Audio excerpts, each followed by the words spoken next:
Hello दोस्तों, मैं मुकम्मल अंसारी और आप देख रहे हैं math and magic tips YouTube channel. दोस्तों, इस वीडियो में मैं आपके लिए लाया हूं साइंस का VVI 40 ऑब्जेक्टिव क्वेश्चन जो आपके मैट्रिक एग्जाम के लिए काफ़ी इंपॉर्टेंट है। तो आपको मैट्रिक एग्ज़ाम देने से पहले यह वीडियो को शुरू से अंत तक ज़रूर देखना है, क्योंकि मैं आपको इस वीडियो में बतलाऊँगा टोटल 40 VVI क्वेश्चन जो आपके एग्ज़ाम में 40 में से 40 आ सकते हैं।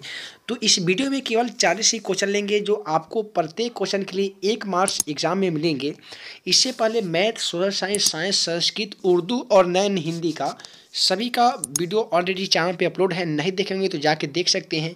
तो चलिए दोस्तों, हम लोग बिना समय गए वीडियो को शुरू करते हैं। आपसे एक छोटी सी रिक्वेस्ट है कि वीडियो को लाइक नहीं किए हैं तो वीडियो को लाइक कर लीजिए और साथ ही साथ चैनल को सब्सक्राइब कर लीजिए और सब्सक्राइब करने के बाद एक घंटी का आइकन आएगा, उसको दबाना ना भूले। तो चलिए दोस्तों, हम लोग पहला क्वेश्चन को सॉल्व करते हैं।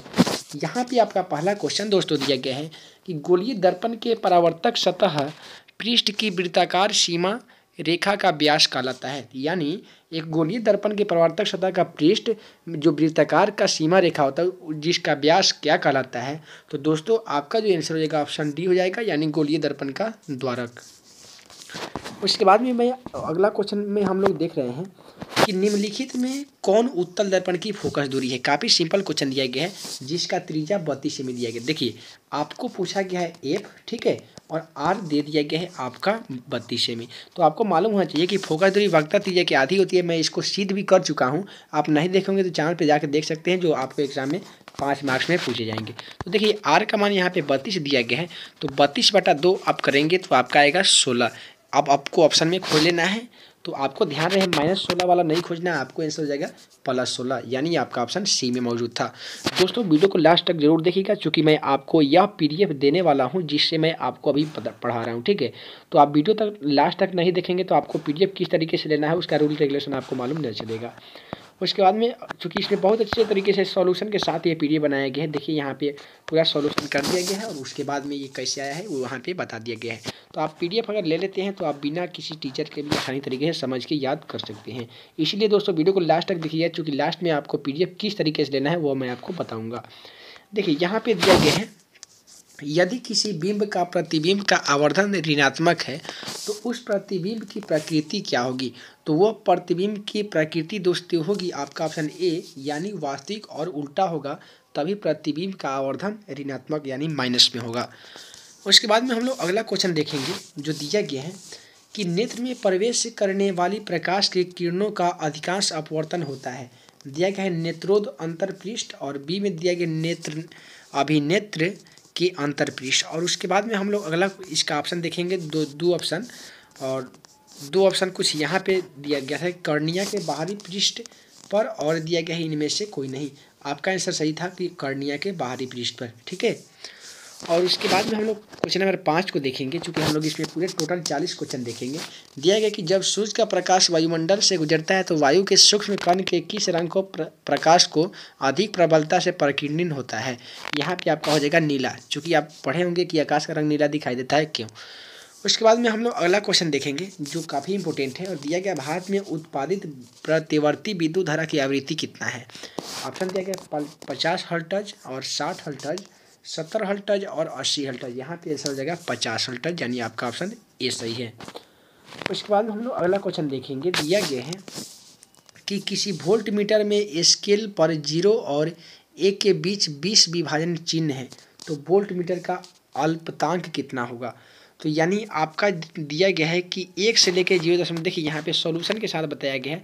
आपका दे दिया गया है सीमा रेखा 1 वोल्ट, तो वोल्ट मीटर के स्केल पर विभाजनों की संख्या 20 दिया गया है, तो आप 1/20 कर दीजिएगा, चूँकि एक फार्मूला आता है 1/20, ठीक है। तो 1/20 आप कर दीजिएगा और 1 में आप लगाइएगा 20 से भाग, तो आपका कुछ आएगा 0.05, ठीक है। तो यही हो जाएगा आपका क्वेश्चन का आंसर, आपका ऑप्शन सी में मौजूद था। उसके बाद में हम लोग अगला क्वेश्चन देखेंगे। यहाँ पे दिया गया है 1 माइक्रो एम्पियर विद्युत धारा निम्नलिखित में कौन सी है। यहाँ पे आपका ऑप्शन सही जवाब हो जाएगा 10⁻⁻6 एम्पियर। उसके बाद में हम लोग अगला क्वेश्चन देखेंगे। दिया गया है कि किसी क्षण चुंबक के अंदर चुंबकीय क्षेत्र दिशाओं रेखाओं की दिशा क्या होती है। तो आंसर आपको लिखना होगा दक्षिण ध्रुव से उत्तर ध्रुव, यही है आपका सही आंसर, ऑप्शन बी में मौजूद। उसके बाद में हम लोग अगला क्वेश्चन देखेंगे। क्वेश्चन नंबर 10 दिया गया है कि घरेलू विद्युत परिपथ में उदासीन तार का रंग क्या होता है। आंसर आपका हो जाएगा काला, क्योंकि आप इसका यूज भी करते होंगे, आपको मालूम ही होना चाहिए। उसके बाद में दोस्तों हम लोग क्वेश्चन नंबर 11 को देखेंगे कि किसी युक्ति में विभक्त वलय दिक् परिवर्तक का कार्य करता है। यहाँ पे आपका आंसर हो जाएगा विद्युत जनित्र, यानी आपका ऑप्शन ए सही है। उसके बाद में हम लोग क्वेश्चन नंबर 12 देखेंगे। तो क्वेश्चन नंबर 12 कुछ इस प्रकार है कि जल विद्युत संयंत्र किस ऊर्जा को विद्युत ऊर्जा में रूपांतरित करता है। यहाँ पे आपका आंसर हो जाएगा स्थितिज ऊर्जा, यानी आपका ऑप्शन डी सही है। उसके बाद में अगला क्वेश्चन है कि नरौरा नाभिकीय विद्युत संयंत्र किस राज्य में अवस्थित है। दिया गया है राजस्थान, महाराष्ट्र, गुजरात और उत्तर प्रदेश। आंसर हो जाएगा महाराष्ट्र। अगला क्वेश्चन दिया गया है कि निम्नलिखित में कौन सा बुझा हुआ चूना है। तब बुझा हुआ चूना का होता है कैल्शियम हाइड्रोक्साइड। तो ये देखिए दिया गया calcium oxide, calcium carbonate, calcium और कैल्शियम हाइड्रोक्साइड। यहाँ पे है कैल्शियम, आपका ऑप्शन बी में मौजूद था। उसके बाद में यहाँ पे एक समीकरण दिया गया है कि Zn + CuSO4 यानी Zn यानी जिंक को कॉपर सल्फेट के साथ अभिक्रिया कराया जा रहा था। कॉपर सल्फेट और जिंक सल्फेट और कॉपर बन रहा है। तो दी गई रासायनिक अभिक्रिया किस प्रकार की है। तो यहाँ पे आपका विस्थापित हो रहा है ये कॉपर, ठीक है। तो आपका आंसर हो जाएगा कॉपर एक विस्थापित अभिक्रिया है, ठीक है, यानी विस्थापन अभिक्रिया। उसके बाद में हम लोग देखेंगे अगला क्वेश्चन। तो अगला क्वेश्चन कुछ इस प्रकार है कि कोई विलयन नीले लिटमस पत्र को लाल कर देता है, तो इसका पीएच मान कितना होगा। तो दोस्तों इसका आंसर होगा पीएच मान 5, चूँकि यह हो जाता है अम्लीय, और अम्लीय 1 से, ठीक है, 7 के बीच में होता है। तो यहाँ पे 1 से 7 के बीच में आपका ऑप्शन 5 था, इसीलिए आपका आंसर 5 हो जाएगा। अगला क्वेश्चन दिया गया है कि ऑक्सैलिक अम्ल का प्राकृतिक स्रोत निम्नलिखित में कौन है। दिया गया संतरा, सिरका, टमाटर और इमली। तो ऑक्सैलिक अम्ल दोस्तों टमाटर में होता है, यानी आपका ऑप्शन बी सही है। अगला क्वेश्चन हम लोग देख लेते हैं। क्वेश्चन नंबर 18 इस प्रकार है कि निम्नलिखित में कौन सबसे अधिक अभिक्रियाशील धातु है। एक में दिया गया मैग्नीशियम, कैल्शियम और सोडियम और यहाँ पे पोटेशियम। आपका आंसर हो जाएगा पोटेशियम, यानी के, ठीक है। तो क्वेश्चन नंबर हम लोग 18 देख लिया, 19 देखेंगे। तो दिया गया है कि एक्वा रेजिया यानी आयल जल किस अनुपात में सांद्र हाइड्रोक्लोरिक अम्ल एवं सांद्र नाइट्रिक अम्ल का ताज़ा मिश्रण होता है। यहाँ पे काफ़ी इंपॉर्टेंट है, इसको आप VBI समझ लीजिए, ये हो सके तो आपके एग्जाम में आ सकते हैं। तो इसका आंसर हो जाएगा 1.3। तो ये था क्वेश्चन नंबर 19। और क्वेश्चन नंबर हम लोग 20 देखेंगे। तो क्वेश्चन नंबर 20 कुछ इस प्रकार दिया गया है कि देखिए यहाँ पे सी को यहाँ पे क्या किया गया है कि एकल बंधन हाइड्रोजन से बांट दिया गया है कि और इसका दे दिया गया है कि कार्यात्मक समूह निम्नलिखित में कौन है। ये क्या चीज़ का है। तो यहाँ पे कीटोन दिया गया है, कार्बोक्सिल अम्ल दिया गया है, एल्कोहल दिया गया है और दिया गया है एल्डिहाइड। तो यहाँ पे एल्कोहल आपका कब होता है, जब वो OH होता है, ठीक है, चूँकि अल्कोहल में अभिक्रियाशील समूह OH होता है, लेकिन आपका जो सही जवाब होगा वह होगा एल्डिहाइड।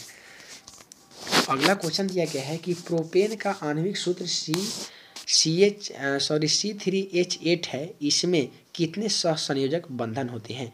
तो ये काफ़ी सिंपल क्वेश्चन है, ये आपका आंसर हो जाएगा 10 सहसंयोजक बंधन, ठीक है, क्योंकि आपका यहाँ पे हाइड्रोजन में होते हैं और कार्बन में, दोनों को मिला के जोड़ते हैं तो हमारा हो जाता है 10। तो क्वेश्चन नंबर 21 था। और क्वेश्चन नंबर हम लोग 22 देखेंगे कि आधुनिक आवर्त सारणी में बाईं से दाईं ओर जाने वाला परमाणु साइज का आकार कितना होता है, यानी बढ़ता है कि घटता है। जब आधुनिक आवर्त सारणी दाईं से बाईं ओर जाता है तो उसका आकार दोस्तों घटते जाता है, ठीक है। तो क्वेश्चन नंबर 22 का आंसर आपका हो जाएगा घटते जाता है। और क्वेश्चन नंबर 23 दिया गया आधुनिक आवर्त सारणी में कितने ऊर्ध्व स्तंभ है। काफ़ी इंपॉर्टेंट क्वेश्चन और काफ़ी सिंपल क्वेश्चन है। तो आपका आंसर लिखेंगे 18। वहीं आपका ये क्वेश्चन थोड़ा सा चेंजिंग करके एग्जाम में पूछा जा सकता है कि कितने आवर्त होते हैं और कितने वर्ग होते हैं। तो दोस्तों वहीं आपका आंसर हो जाएगा 7 आवर्त और 18 वर्ग। उसके बाद में हम लोग क्वेश्चन अगला देखेंगे कि जब मैग्नीशियम फीता को जलाया जाता है तो उत्पन्न आग की लौ क्या होती है, यानी कैसी होती है। एक मैग्नीशियम फीता को जब आग में हम जलाएंगे तो उसके जो उत्पन्न गैस जो निकलेगी, लौ निकलेगी, वो कैसी होगी, पीली, नीली, चमकीला, उजला और लाल। आपका आंसर रहेगा चमकीला उजला। उसके बाद में हम लोग अगला क्वेश्चन देखेंगे। दिया गया है क्वेश्चन नंबर 26 कि एक जांच परख नली के लिए गए विलयनों में एक जांच प्रणाली के लिए गए विलयन में एक लोहे के कील को डुबाया जा गया। आधे घंटे बाद यह देखा गया कि विलयन का रंग परिवर्तित हो चुका है। उस जांच प्रणाली में विलयन में क्या था? तो वो जो जांच प्रणाली था उस विलयन में क्या था? आपको ऑप्शन दिया गया है ZnSO4, CuSO4, FeSO4 और Al2SO4। तो यहाँ पे आपका मैं सबका नाम बता रहा हूँ। देखिए, ZnSO4 का मतलब हो गया जिंक सल्फेट, कॉपर, CuSO4 का मतलब हो गया कॉपर सल्फेट, FeSO4 का मतलब फेरम सल्फेट यानी लव ऑक्साइड, और यहाँ पे आपका Al2SO4 का होल थ्राइस है यानी एल्युमिनियम सल्फेट। तो यहाँ पे इसका क्या जवाब होगा आप कमेंट बॉक्स में लिख दीजिएगा कि इसका आंसर होगा क्या। हालांकि ना भी मालूम होगा तो मैं आपको आंसर 24 कमेंट में आपको बता दूंगा। तो उसके बाद में क्वेश्चन नंबर अगला देखते हैं। इसका दिया गया है कि एक छात्र जांच प्रणाली के लिए गए सोडियम कार्बोनेट के तनु विलयन में सार्वभौम सूचक के कुछ बूंद मिलाता है। ठीक है, तो निम्नलिखित में कौन सा रंग दिखेगा? तो यह दिखेगा ना ही नीला दिखेगा, ना ही नारंगी और ना ही पीला। आपका आंसर हो जाएगा हरा। उसके बाद में हम लोग अगला क्वेश्चन देखेंगे। तो अगला क्वेश्चन 27 इस प्रकार है, निम्नलिखित में कौन सा यंत्र का उपयोग रक्तदाब मापने में किया जाता है? तो ये काफ़ी सिंपल क्वेश्चन है कि रक्तचाप या रक्तदाब, ये जो भी क्वेश्चन आपको पूछा जाता है स्फेगोमेनीमीटर आपका आंसर हो जाता है, जो डॉक्टर इसका उपयोग करते हैं। उसके बाद में हम लोग अगला क्वेश्चन देखेंगे। तो अगला क्वेश्चन यहाँ पे इस प्रकार है कि रक्त में कौन सा अवयव घायल स्थान के रक्त स्राव के मार्ग को रक्त में ठाका बनाकर अवरुद्ध करता है? तो आपका ऑप्शन दिया गया है लाल रक्त कणिकाएं, यानी यहाँ पे लाल रक्त कोशिकाएं या कणिकाएं को दूसरी कहें यानी RBC, श्वेत रक्त कणिकाएं यानी WBC, और दिया गया है प्लेटलेटस, और दिया गया है लसिका। आपका आंसर सही जवाब होगा वह होगा प्लेटलेटस, यानी आपका ऑप्शन C। उसके बाद में हम लोग अगला क्वेश्चन देखते हैं। तो अगला नंबर क्वेश्चन इस प्रकार है कि ऑटो ग्रंथि को थायरॉक्सिन हार्मोन बनने के लिए क्या आवश्यक है? दिया गया है सोडियम, क्लोरीन, फास्फोरस, और डी में दिया गया है इनमें से सभी। तो इसका जो सही जवाब होगा वह होगा आपका क्लोरीन। ठीक है, तो अगला क्वेश्चन हम लोग देख लेते हैं। ये दिया गया है कि मस्तिष्क का कौन सा भाग शरीर की स्थिति तथा संतुलन का अनुरक्षण करता है? तो इसका जवाब हो जाएगा वह होगा अनुमस्तिष्क। ठीक है, इसका जवाब हो जाएगा अनुमस्तिष्क। उसके बाद में हम लोग क्वेश्चन नंबर अगला देखेंगे। तो क्वेश्चन नंबर 31 दिया गया है कि पादप हार्मोन साइटोकाइनिन सहायक है, यानी जो एक पादप हार्मोन है साइटोकाइनिन, तो ये किसके लिए सहायक होते हैं? तो इसके लिए भी आपको 4 ऑप्शन दिए जा चुके हैं। इसमें से जो सही जवाब होगा यहाँ पे दिया गया ऑप्शन A कि प्रारूह के अग्रभाग की लंबाई के वृद्धि के लिए, ये भी सही है, और तने के वृद्धि के लिए ये भी सही है, और पादप का प्रकाश और मुड़ने के लिए। यानी दोस्तों आपका जो सही जवाब हो जाएगा वह होगा इनमें से सभी। तो उसके बाद में हम लोग क्वेश्चन नंबर 31 को देख चुके हैं। अब देखेंगे हम लोग क्वेश्चन नंबर 32 से लेकर 45 तक का क्वेश्चन। तो क्वेश्चन नंबर दोस्तों 32 इस प्रकार है कि हाइड्रा में प्रजनन की विधि निम्नलिखित में कौन कौन है? तो हाइड्रा में प्रजनन की विधि आपका जो सही जवाब होगा वह होगा मुकुलन। चूँकि हाइड्रा मानते अगर इस तरीके से पौधा रहता है तो उसमें से एक इस तरीके से कट जाता है जिसको हम हाइड्रा बोलते हैं। ठीक है, तो इसमें दोस्तों होता है मुकुलन विधि। आप बायोलॉजी पढ़े होंगे तो आपको मालूम भी होगा कि इसमें होता है मुकुलन विधि। उसके बाद में हम लोग अगला क्वेश्चन देख लेते हैं कि पुष्प का कौन सा भाग परागकण बनाता है? तो दिया गया है बाह्यदल, पखुड़ी, पुंकेसर और स्त्री केसर। आपका सही जवाब होगा पुंकेसर। ठीक है, यानी आपका ऑप्शन C सही है। उसके बाद में दोस्तों हम लोग अगला क्वेश्चन देख लेते हैं। तो अगला क्वेश्चन कुछ इस प्रकार है कि निम्नलिखित